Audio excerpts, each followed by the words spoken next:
देखिए RRB ALP के अभी तक 5 शिफ्टों के एग्ज़ाम कंडक्ट कराए जा चुके हैं। उन्हीं शिफ्टों के आधार पर हम लोग एक्सपेक्टेड क्वेश्चन देखेंगे जिनका आने वाले शिफ्टों में एग्ज़ाम लगा हुआ है। बोलो कि इस वीडियो को ज़रूर पूरा देखिएगा। चलिए शुरू करते हैं। तो पहला क्वेश्चन है रीजनिंग का। उस चित्र का चयन करें जो समूह से संबंधित नहीं है। सबसे पहले तो देखिए पहला वाला आपका फिगर है ए वाला। तो यहाँ पर एक सर्किल है और केंद्र से एक रेखा जा रही है जिसको क्या बोलेंगे, व्यास। अब देखिए दूसरे फिगर में भी सर्किल है, इसमें भी एक व्यास है, और डी वाले में भी एक सर्किल है, इसमें भी एक व्यास है। केंद्र से होकर रेखा जा रही है। लेकिन सी वाले में केंद्र से होकर रेखा नहीं जा रही, व्यास नहीं है, ये जीवा है आपकी। तो आपका अलग कौन सा हो जाएगा, सी वाला। तो आपका राइट आंसर क्या बनेगा, 4 वाला, 4C। अगला क्वेश्चन है दूसरा। देखिए यहाँ पर लगा हुआ है क्वेश्चन मार्क, यहाँ पर क्या आएगा, खाली जगह है। तो इस टाइप के क्वेश्चन में क्या होता है, जो तरीका पहले से दूसरे बनने में लगता है वही तरीका हम लोग आगे अप्लाई करते हैं। तो लिख लेते हैं अल्फ़ाबेट DWT। इनके अल्फ़ाबेट कोड लिखते हैं। डी का कोड होता है 4, डब्ल्यू का होता है 23 और टी का कोड कितना होता है 20। इससे आपका क्या बन रहा है, GZW। और जी का कोड क्या होता है आपका गाइस, 7 होता है, जेड का होता है 26 और डब्ल्यू का होता है 23। देखिए 4 से 7 बना, कितना जोड़ा, 3। और 23 से 26 बनना, कितना जोड़ रहा है, 3। और 20 से 23 बनना, कितना जोड़ रहा है, 3। यही तरीका QPM के लिए लगाएंगे। QPM, Q का कोड कितना होता है, 17 होता है, P का होता है 16, M का होता है 13। प्रत्येक में 3 3 जोड़ेंगे। 17 में 3 जोड़ा, 20 आया।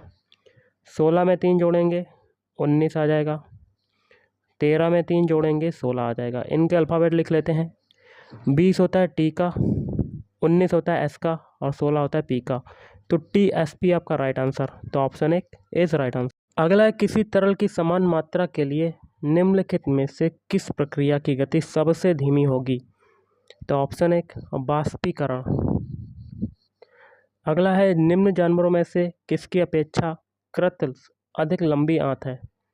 तो आप ऑप्शन सी आपका राइट आंसर होगा, खरगोश। अब देखिए खाली स्थान में आने वाले सही चित्र को चुनना है। आप देख सकते हैं। तो देखिए बंदर जो है वो केला खाता है, चूहा क्या खाएगा, रोटी। तो ये डी वाला आपका सही हो जाएगा। तो ऑप्शन 3 डी। अगला है, किसी मिश्रण में रेत और बजरी का अनुपात जो है वो है 7:8। रेत को मानते हैं R और बजरी को B। रेशियो कितना है, 7:8। आगे कहता है, जब बजरी और सीमेंट का अनुपात 6 देखिए किसी मिश्रण में बजरी और रेत का अनुपात इतना है और बजरी और सीमेंट का अनुपात, बजरी और सीमेंट और लगा देते हैं, कितना है, 6:7। 6:7। तो मिश्रण में रेत और सीमेंट का अनुपात बताना, रेत अनुपात सीमेंट। तो यहाँ देखिए जगह खाली है ऊपर, यहाँ 8 कॉपी कर देते हैं और 6 के बगल में जगह खाली तो 6 कॉपी कर देते हैं। तो 6 सत्ते 42 अनुपात 8 छंग 48, मल्टीप्लाई करते जाएंगे, 8 छंग 48 अनुपात 8 सत्ते 56। तो रेत और बजरी का अनुपात पूछ रहे हैं, तो 42 रेत का है, सीमेंट का कितना है, 56।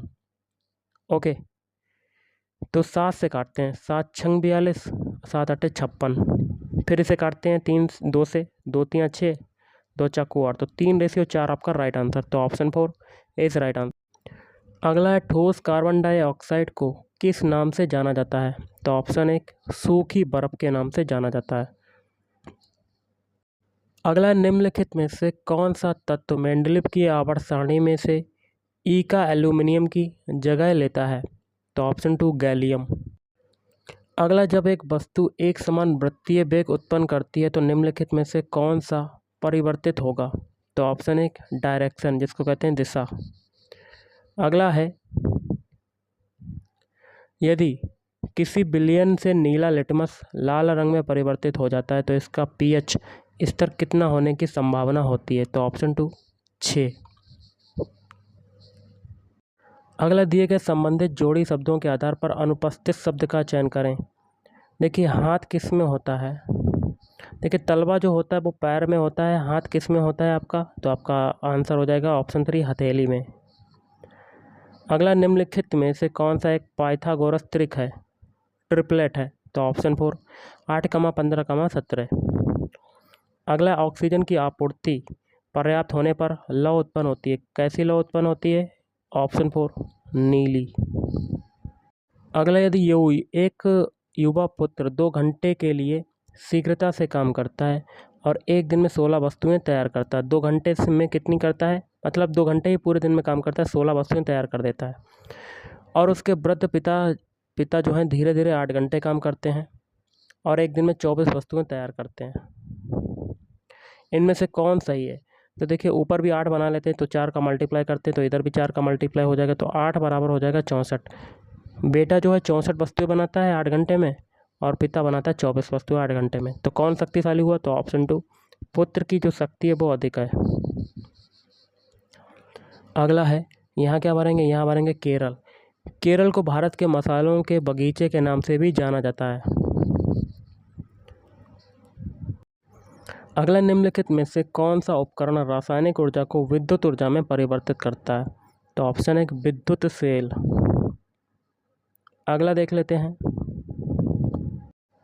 किसी ऊंचे टावर से 30 मीटर दूर, मतलब एक टावर है और 30 मीटर दूर एक इमारत के आधार का, इमारत है आपकी ये, इमारत के आधार का जो अपनमन कोण है वो कितना है? 30 डिग्री है।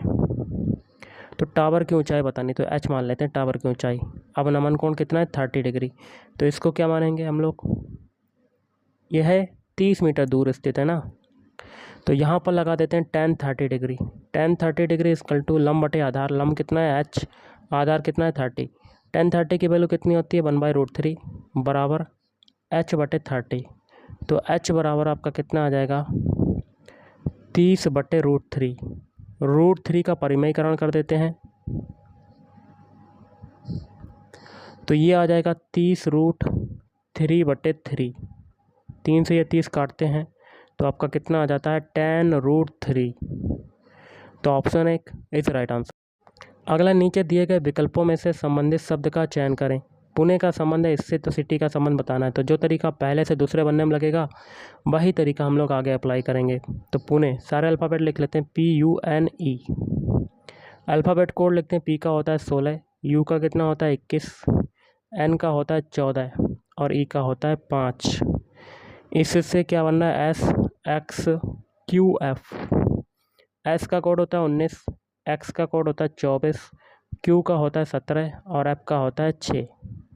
देखिए, 16 से 19 बनना क्या हो रहा है? 3 जुड़ रहा है, और 21 से 24 बन रहा है, 3 जुड़ रहा है, 14 से 17 बन रहा है, 3 जुड़ रहा है, 5 से 6 बन रहा है, 5 से 6 बन रहा है, तो आपका कितना जुड़ रहा है? 1। यही तरीका सिटी के लिए लगाएंगे, तो CITY, सारे अल्फ़ाबेट लिख लेते हैं। अल्फ़ाबेट कोड लिखते हैं, C का कोड होता है 3, I का होता है 9, T का होता है 20 और Y का होता है 25। स्टार्टिंग के 3 अल्फ़ाबेट में 3-3 जोड़ेंगे, क्योंकि पुणे के अल्फ़ाबेट कोड में भी यही हुआ था। 3 जोड़ा तो 6 आया, फिर 9 में 3 जोड़ेंगे 12 आ जाएगा, 20 में 3 जोड़ेंगे 23 आ जाएगा, अब लास्ट में 1 जोड़ेंगे तो 26 आ जाएगा। इनके अल्फ़ाबेट लिख लेते हैं।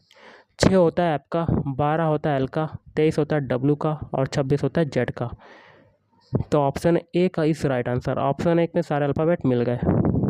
अगला, संवेग की इकाई क्या है? तो option 2 kilogram metre second inverse.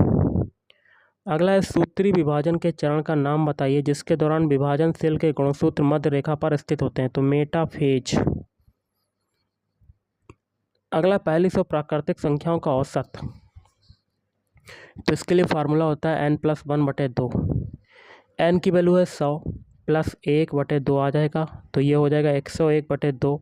इसे 2 से काटते 2 पंजे 10, फिर पॉइंट लगाएंगे, 0 बढ़ाया 2 एकम 2, तो 50.1 आपका राइट आंसर हो जाएगा, 50.1। अगला है, आधुनिक आवर्त सारणी में कौन से 2 आवर्तों में 8 तत्व मौजूद हैं? तो ऑप्शन 3 2 और 3। अगला, किस सुप्रसिद्ध व्यक्ति ने एन अनसुटेबल बॉय नामक पुस्तक लिखी है? तो ऑप्शन 2 करण जौहर। अगला, एक्स की ऊपर से रैंक थी 12, तो टॉप से कितनी रैंक है? ऊपर से 12वीं। और अगर कक्षा में छात्रों की संख्या कितनी है? टोटल स्टूडेंट कितने हैं? 16। तो नीचे से x की नीचे से रैंक क्या होगी, बॉटम से। तो देखिए टोटल इक्वल टू क्या होता है, 16 कितना है, टोटल कितना है 16, टोटल इक्वल टू होता है टॉप, टॉप कितना है 12 प्लस बॉटम, बॉटम हमें बताना है, बॉटम को x मान लेते हैं और माइनस 1। तो देखिए ये हो जाएगा 16 इक्वल टू 12 में से 1 गया तो 11 प्लस x बराबर आपका 16 माइनस 11 बराबर आपका आ जाएगा 5। Option 4 is right answer. अगला, निम्नलिखित में से कौन सा बेनारेख निम्नलिखित वर्गों का सही ढंग से प्रतिनिधित्व करता है। आदमी, डॉक्टर, आदमी, पिता और डॉक्टर। पहले देखिए आपका आएगा सर्किल आदमी का, और सारे आदमी जो होंगे वो पिता होंगे, बिल्कुल सही। और आदमी का कुछ हिस्सा और पिता का कुछ हिस्सा डॉक्टर में चला जाएगा, क्योंकि कुछ कुछ जो होंगे हिस्सा वो डॉक्टर में चला जाएगा। ऐसा आपका वेन डायग्राम बनेगा। तो option 1 is right answer.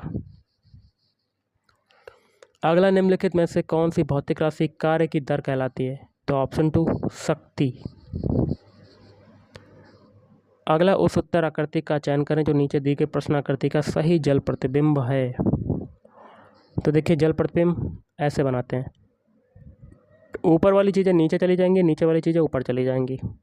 Okay, सबसे पहले देखिए जल प्रतिबिंब के लिए प्रॉब्लम फिगर का ये वाला जो सर्किल है, सॉरी ट्रायंगल जो है ऐसा ऐसा ये बन रहा है, घुमा घुमा, ये कैसी इसकी आकृति हो जाएगी, ये आपके ऊपर की तरफ हो जाएगी, ऐसी ऐसी, और बीच से ये, और धारियाँ कैसी हो जाएंगी आपकी, ऐसी हो जाएंगी इसमें। अब देखिए, अब ऊपर वाला ये वाला हिस्सा ये कैसा हो जाएगा, ऐसा ऐसा आपका जल प्रतिबिंब बन जाएगा। तो डी में आ रहा है ऐसा प्रतिबिंब। तो ऑप्शन 1 इज राइट आंसर। अगला, 36, 54, 108 का मासा कितना होगा। सब किस फैक्टर करते हैं, 36 के फैक्टर कितना होगा, 2 गुणा 2 गुणा 3 गुणा 3, 4 4 दूनी 12 12 थियाँ, देखिए 2 दूनी 4 4 3 12, ऐसा नहीं होगा, 18 के फैक्टर हमें करने हैं गाइस सबसे पहले। तो मैंने 36 के कर दिए हैं। हाँ 36 के फैक्टर होंगे, 2 दूनी 4 4 3 12 12 36। फिर 54 के फैक्टर कर लेते हैं, 2 से काटते हैं 27 आया, फिर 3 से काटते हैं 9 आया, फिर 3 से काटते हैं 3 आया, फिर 3 से काटा। अब 108 के फैक्टर कर लेते हैं, 2 से काटेंगे तो 54 आएगा, 2 से काटेंगे 27 आएगा, फिर 3 बार 3। एचसीएफ कैसे निकालते हैं, जो सभी में, जो संख्या सभी में कॉमन हो। देखिए 1 2 इधर आ रहा है, 2 लिख दिया, और 3 देखिए 3 आपका एक इधर आ रहा है, एक इधर आ रहा है, तो 2 बार 3 आपका आ गया, तो 2 3 6 6 3 18। तो ऑप्शन 1 इज राइट आंसर। अगला, कंप्यूटर में हमेशा एक होता है, क्या होता है। ऑप्शन 4 CPU होता है। अगला है, एक प्राकृत संख्या को जब 4, 5, 6, 7 से विभाजित किया जाता है तो प्रत्येक दशा में 3 शेष बचता है, तो ऐसी सबसे छोटी संख्या क्या होगी। सबसे पहले तो जो इस टाइप का क्वेश्चन आता है, तो सबसे पहले ऊपर जो संख्याएं विभाजित वाली इनका एलसीएम निकाल लेते हैं। तो 4, 5, 6, 7 इसका एलसीएम निकालते हैं। 2 से काटते हैं, 2 दूनी 4 5, ये हो जाएगा 2 3 6, ये हो जाएगा 7। फिर 2 से काटते हैं 1 5 3 7, फिर 5 से काटते हैं 1 1 3 7। अब देखिए 3 और 7 से कटेगा, 3 फिर 7, मल्टीप्लाई करते हैं, 2 दूनी 4 4 5 20, 20 60, और 60 7 420। अब जी ये जो रिमाइंडर आ रहा है 3 शेष बचता है, सबसे छोटी संख्या बतानी, तो इसमें जोड़ देंगे तो कितना आ जाएगा 423। अगला, यहाँ क्या भरेंगे, यहाँ भरेंगे पांडवों ने दिल्ली शहर की स्थापना सबसे पहले की थी और इसे इंद्रप्रस्थ नाम दिया गया था। अगला, CO2 में कार्बन की प्रतिशत मात्रा कितनी होती है। तो आपका आंसर हो जाएगा ऑप्शन 4 27.3। अगला, दी गई आकृति का जल में बनने वाला प्रतिबिंब चुनें। जल प्रतिबिंब बताना है आपको। तो गाइस, जल प्रतिबिंब में क्या होता है, ऊपर वाली चीज़ें नीचे आ जाती हैं, नीचे वाली चीज़ें ऊपर आ जाती हैं। सबसे पहले ये बॉक्स बना लेते हैं हम लोग जल प्रतिबिंब के लिए। ओके, अब ये लाली लाइन जो है, ये वाली लाइन कैसी होगी, वैसी ही रहेगी। अब देखिए ये वाली लाइन बीच में, देखिए ये मुड़ा हुआ है, ये इसकी आकृति कैसी हो जाएगी जल प्रतिबिंब में, तो आपकी वैसी ही रहेगी। अब ऊपर वाला ये ट्रायंगल है, ये आपका नीचे चला जाएगा और आकृति नीचे हो जाएगी। और ये सर्किल जो है ऊपर चला जाएगा, ऐसा आपका जल प्रतिबिंब बनेगा। तो किस में आ रहा है? ऑप्शन बी में। Option B is right answer. अगला, धातु ऑक्साइड आमतौर पर होते हैं, तो ऑप्शन एक अम्लीय होते हैं। तो गाइस आज के इस वीडियो में इतना ही। Thank you.